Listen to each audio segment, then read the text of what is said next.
Hallelujah. আমি পড়ছি যোহন লিখিত সুসমাচার 12:44 থেকে। হালেলুয়া। যিশু উচ্চ স্বরে বলিলেন, যে আমাকে বিশ্বাস করে সে আমাকে নয়, কিন্তু যিনি আমাকে পাঠাইয়াছেন তাহাকেই বিশ্বাস করে, এবং যে আমাকে দর্শন করে সে তাহাকেই দর্শন করে যিনি আমাকে পাঠাইয়াছেন। Hallelujah, hallelujah. কি বলছে যীশু খ্রিস্ট? উচ্চ স্বরে, মানে কি? চিৎকার করে করে বলছে যে আমাকে দেখেছে সে ঈশ্বরকে দেখে নিয়েছে। কি বলছে? যে আমাকে দেখেছে সে ঈশ্বরকে দেখে নিয়েছে। এবার ঈশ্বরের কি স্বভাব, কি সেটা যীশু খ্রিস্ট প্রকাশ করেছে।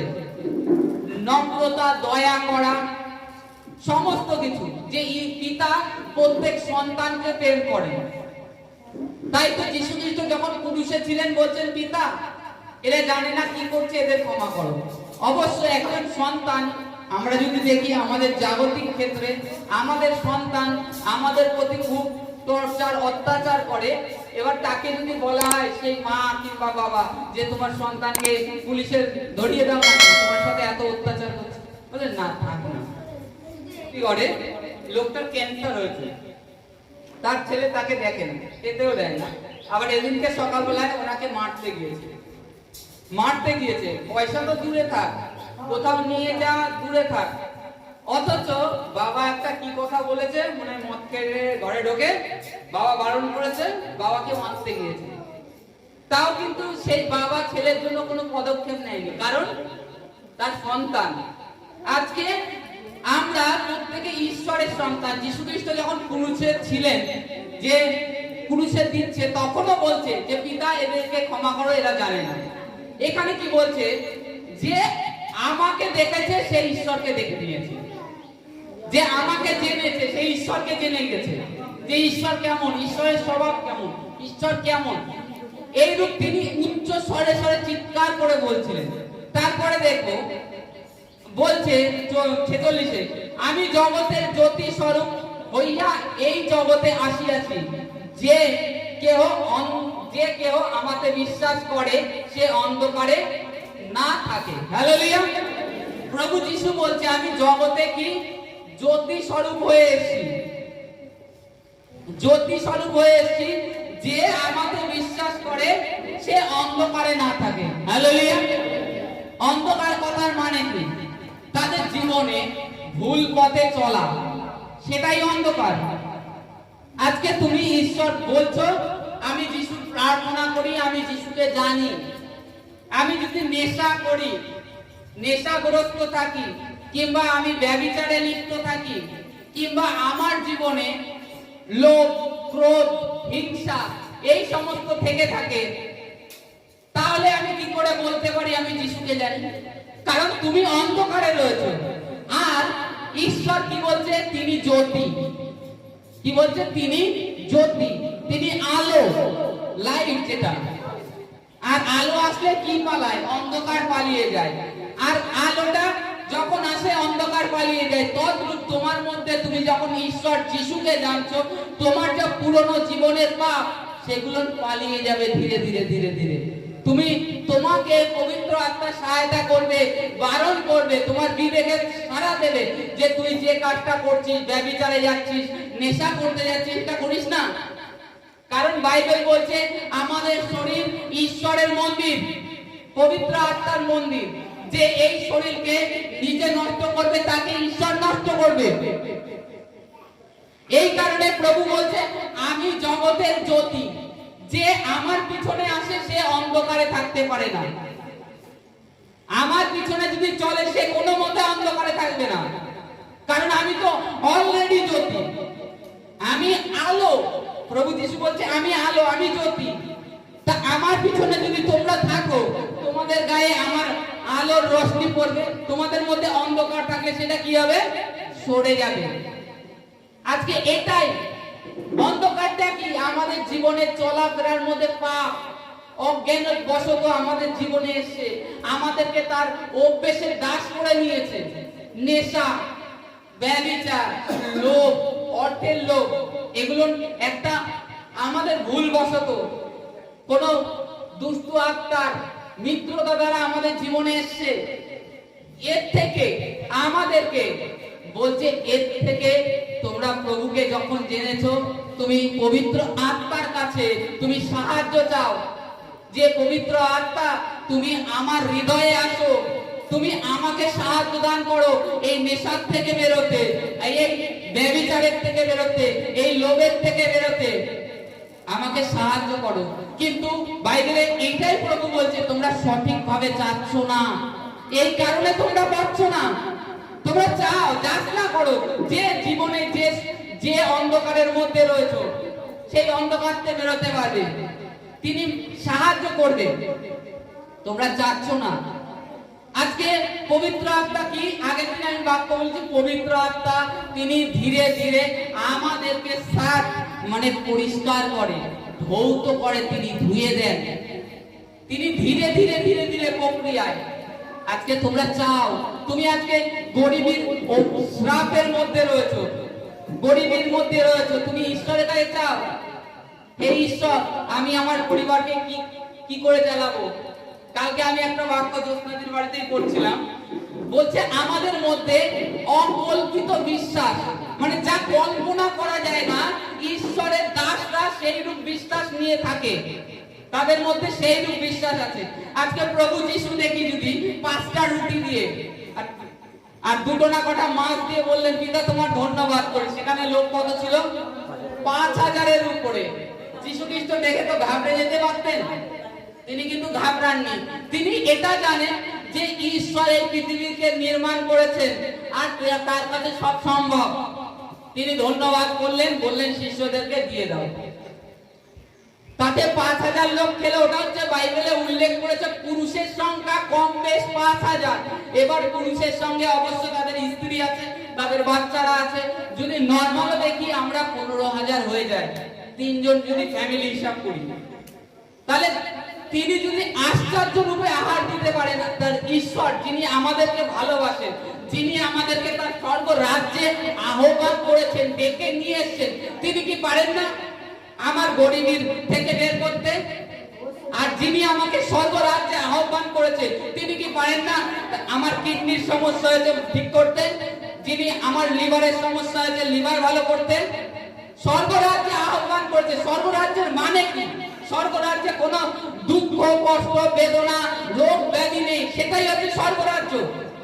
আর এইটাই যখন চিল্লিয়ে চিল্লিয়ে বলেছে, তোমরা মন ফিরাও, ঈশ্বরের রাজ্য সন্নিকট, ঈশ্বরের রাজ্যতে কোনো দুঃখ নেই, কষ্ট নেই। আজকে তোমাদের জীবনে তোমরা জগতে ছিলে, তোমাদের চলার, তোমরা জগতের যে মোহতে, লোভে মত্ত হয়ে গিয়েছিলে, কিছুক্ষণের জন্য অভিলাষে মত্ত হয়ে গিয়েছিলে জগতের, সেই তার থেকে যখন মন ফিরিয়েছো, যিশু খ্রিস্টের কাছে এসে তুমি স্বীকার করেছো, পিতা আমি যা করেছি যা করেছি আর তোমার থেকে যাচ্ছি না, তারপরে তোমার পিতা দেখো তিনি দেয় কিনা। কিন্তু আমরা, আমাদের বিশ্বাস সেই অকল্পিত আর নেই। বাইবেল বলছে অকল্পিত বিশ্বাস, সেই অকল্পিত বিশ্বাসে আজকে আমাদের জীবনে অদ্ভুত কাজ করে। আর ঈশ্বর বিশ্বাস দেখে, আর ঈশ্বর বিশ্বাসের ভাষা বোঝে।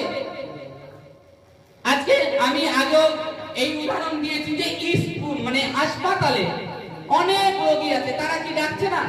তারা ভগবান ভগবান করে, মানে সব থেকে আমরা যদি দেখি, যখন মানুষ মৃত্যু শয্যায় থাকে তখন বলে আমি ভগবানকে খুব ডাকি, ভগবানকে স্মরণ করি। কেন? তাদের কথা শুনছে না? ভগবানের কি কান কি খোলা নেই? ঈশ্বরের কান খোলা নেই? খালি একমাত্র তোমরা এখানে আসছো তাই শুনছে? যিশুর মাধ্যমে যখন যাবে তখনই শুনবেন, এটা স্পষ্ট বাইবেলে বলছে। আর দ্বিতীয়ত তারাও ডাকছে, কিন্তু যিশুর মাধ্যমে ডাকছে না। আর ঈশ্বর অনুগ্রহ করেছে যিশুর মাধ্যমে। মাঝখানে কোর্টে যেতে হলে কি আমাদের মাঝখানে একটা উকিল ধরতে হয়, যে মানে ব্যারিস্টারের সাথে কথা বলবার জন্য, আমাদের হয়ে তিনি কথা বলেন। আর আজকে আমরাও ঈশ্বরের সাথে কোনো কিছু কথা বলতে হলে আমাদের জন্য এখানে উকিল যীশু খ্রিস্ট পিতাকে রিকোয়েস্ট করে যে পিতা, ও পরিবর্তন হয়ে গেছে, ওর মধ্যে সেই মন্দ স্বভাব আর নেই, ও সকল কিছু ছেড়ে দিয়েছে প্রভু। পিতা, ওকে ওর যে সমস্যা হয়েছে ওর থেকে এবারকে ওকে রিলিজ করে দাও। এটাই বলে যীশু খ্রিস্ট আমাদের হয়ে নিবেদন করে। তা আজকে প্রভু যীশু তিনি হচ্ছে জ্যোতি, কি তিনি জ্যোতি, আর আমরা যদি তার পিছনে চলে থাকি আমাদের মধ্যে যেন সেই অন্ধকারের যে ছায়া ছিল, মানে শয়তান অ্যাকচুয়ালি মনে করুন আপনার পায়ে হাতি দেখেছেন, হাতি দেখবেন, হাতিকে কি করা হয়, ছোটবেলা থেকে একটা বিশাল আকার হয়, কিন্তু হাতি মানুষ তার কাছে কিছুই না। মানুষ হয়তো তার একটা পায়েরও সমান ওয়েট হবে না মানুষের। সেই হাতিকে যখন ছোটবেলা থেকে একটা মানুষ নিয়ে আসে, নিয়ে এসে কি করে, একটা ছোট্ট শিকল দিয়ে তার পায়ে বেঁধে রেখে দেয়। এবার হাতি দিনকে দিন বড় হয়, এবার শিকলটা ওরকমই থাকে, কিন্তু ও কিন্তু আর চেঞ্জ হয় না। হাতি যদি জোরে এরকম একটা লাথি মারে সেই শিকল ছিঁড়িয়ে ফেলতে পারে। হাতি কিন্তু কখনো সেটা তার ব্রেনটে আনেনি যে আমি যদি লাথি মারি শিকল ছিঁড়ে যাবে, সে কিন্তু তার ব্রেনটে কখনো আনেনি। সে এটাই ভেবেছে এই শিকল মনে সে বিশাল শক্ত, সেই ছোটবেলা থেকে দেখছে এই শিকল আমি ছিঁড়তে পারবো না। আজকে আমাদের জীবনেও পাপটা তদ্রূপ। শয়তান আমাদের পুরনো জীবন থেকে আমাদের জীবনে বেঁধে রেখে দিয়েছে, আমাদের ব্রেনের মধ্যে অ্যাক্টিভ করে রেখে দিয়েছে যে তুই এর থেকে বেরোতে পারবি না, এ তোর দ্বারা সম্ভব নয়, এই নেশা তুই ত্যাগ করতে পারবি না, কিংবা এই যে ব্যভিচারে আছিস এর থেকে বেরোতে পারবি না। তোর ব্রেন, আপনার মধ্যে আপনার ব্রেন থেকে আপনার ভিতরে আওয়াজ চলবে, এরকম কথা চলবে, কিন্তু আপনি পারবেন একমাত্র যিশুর মাধ্যমে বেরোতে। আর দ্বিতীয় শক্তি আরো জাগতিক, মানে যদি আমরা জগতের ক্ষেত্রে দেখি আরো পদ্ধতি আছে, কিন্তু যীশু খ্রিস্ট যিনি আমাদের অন্তঃকরণ করেন, অন্তঃকরণ জানেন, তিনি অন্তঃকরণ থেকে মূল সমেত উপড়ে বের করতে পারেন। তা আমাদের কিভাবে চলা উচিত এটাই বলছে, আমার যদি আমাকে বিশ্বাস করো আর আমার পিছনে চলো, তাহলে অন্ধকারের যে তোমার জীবনে অন্ধকার আছে সেই অন্ধকারকে বলো আমি তোমার সাথে আমার কোনো সম্পর্ক নেই। তুমি পবিত্র আত্মার কাছে সাহায্য চাও, পবিত্র আত্মা তিনি আমাদেরকে সাহায্য করেন, ঈশ্বর জ্যোতি। তারপরে দেখুন, তারপরে বলছে আর যদি কেউ আমার কথা শুনিয়া পালন না করে আমি তাহার বিচার করি না, কারণ আমি জগতের বিচার করিতে নয় কিন্তু জগৎকে পরিত্রাণ করিতে আসিয়াছি। হালেলুয়া। যীশু খ্রিস্ট বলছে মানুষকে প্রথমত স্বাধীনতা দিয়েছে, ভালো মন্দ বাঁচার ক্ষমতা দিয়েছে। কি বলছে, কেউ যদি, এখানে বলছে কেউ যদি আমার কথা শুনিয়া পালন না করে আমি তার বিচার করি না। আমার কথা শুনলো, বুঝলো, মণ্ডলীতে আসলো, যিশু ঈশ্বরের বাক্য কি বলছে সে শুনলো তো ভালো, বুঝলো তো ভালো, না বুঝলেও ঈশ্বর তার বিচার করতে আসেনি। যিশু এই পৃথিবীতে কাউর বিচার করতে আসেননি, কিন্তু তিনি কি করতে এসেছেন, পরিত্রাণ, উদ্ধার, মুক্তি দেওয়ার জন্য তিনি এসেছেন। আর এই মুক্তির জন্য আজকে মানুষ বছরের পর বছর তপস্যা করছে, বছরের পর বছর তপস্যা করছে, শান্তির একটু শান্তি। শান্তি কোথা থেকে আসে? ঈশ্বরের থেকে আসে, তিনি শান্তি দেন। আপনার মানে জীবনে যত বড় সমস্যা চলে যাক না কেন, আপনি যদি হৃদয়ে শান্তি থাকে, না খেয়ে থাকবেন, তাহলে ঠিক আছে, ঈশ্বর তোমার ধন্যবাদ করি, ধন্যবাদ করি। আজকে ঈশ্বর থেকে শান্তি আসে, আর তিনি আমাদেরকে সব থেকে বড় কথা পরিত্রাণ। আমরা জানি এই পৃথিবীতে এসেছি, আমাদেরকে একদিন না একদিন চলে যেতে হবে। আমরা কেন এসেছি? এই বাইবেল এইটা আমাদেরকে শিক্ষা দেয় কেন এসেছি, কেন পৃথিবীতে আসি, আর কেন এই পৃথিবীর থেকে 30 বছর, 50 বছর, 100 বছর, বেশি জোর হলে 120 বছর আমরা জীবিত থেকে তারপরে আবার আমাদেরকে মারা, মানে যেটা জাগতিক ভাষায় বলে মৃত্যু হবে, প্রত্যেকে জানি, কিন্তু এরপরে আমরা কোথায় যাব, কি হবে? বাইবেল এই সমস্ত কিছু আমাদের কাছে ব্যক্ত করে। আমরা এসছি ঈশ্বরের রাজ্যের প্রজা, ঈশ্বর নির্ণয় করছে, বেছে নিচ্ছে অনন্ত রাজ্য। আমরা জাগতিক ভাষায় শুনে থাকি যে আত্মার কোনোদিন নাশ হয় না, আত্মার কোনোদিন নাশ হয় না। স্পিরিটকে বৈজ্ঞানিক মতে বলছে তাকে ডিস্ট্রয় করা যায় না, কখনো শেষ করে ফেলে দেওয়া যায় না। আত্মা সোল তার কোনো নাশ নেই, কিন্তু আজকে ঈশ্বর সেই আত্মা যেন অনন্ত উদ্ধার পরিত্রাণ, আজ ঈশ্বরের সাথে, এটা তো জাগতিকে আমরা রাজত্ব করছি, স্বর্গরাজ্য আমাদের কাছে এসছে, তারপরেও একটা আত্মিক রাজ্য রয়েছে। ঈশ্বর আত্মিক রাজ্য আমাদের জন্য প্রস্তুত করেছে।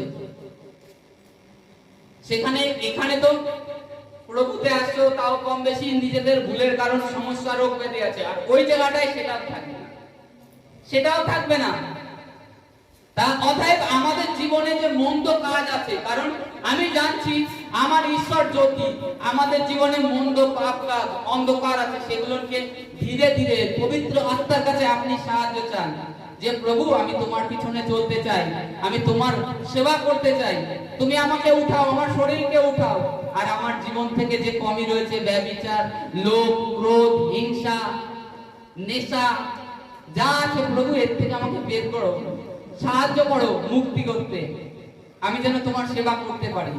তখন পবিত্র আত্মা তোমাকে সাহায্য করবে, তিনি তোমার মৃত শরীরকে আবার পুনরায় জীবন দেবে। ঈশ্বর এটাই চায়। কারণ প্রভুকে যদি আমরা দেখি ক্রুশে থেকেও বলছে পিতা ক্ষমা করো, যার হাতে পেরেক মারছে অথচ সে বলছে পিতা এদেরকে ক্ষমা করো, এরা জানছে না। আজকে পিতার কাছে তিনি সদা সর্বদা আমাদের হয়ে নিবেদন করছে যে পিতা ক্ষমা করো, ভুলবশত করেছে, ওর একটা লিভারের সমস্যা হয়েছে, হার্টের সমস্যা হয়েছে, কিডনির সমস্যা হয়েছে, পিতা এবার ওকে সুযোগ দাও। শয়তানের কাজ হচ্ছে ওই ভুলের মাধ্যমে রোগ ব্যাধি নিয়ে আসে আমাদের জীবনে বহন করে, কিন্তু ঈশ্বর আবার কি করে? সুস্থ করে, ঠিক করে আবার। তা অতএব আমাদেরকে, আমরা যদি বলে থাকি আমরা জ্যোতির সন্তান, অন্ধকারের ক্রিয়া ত্যাগ করো। Hallelujah, hallelujah.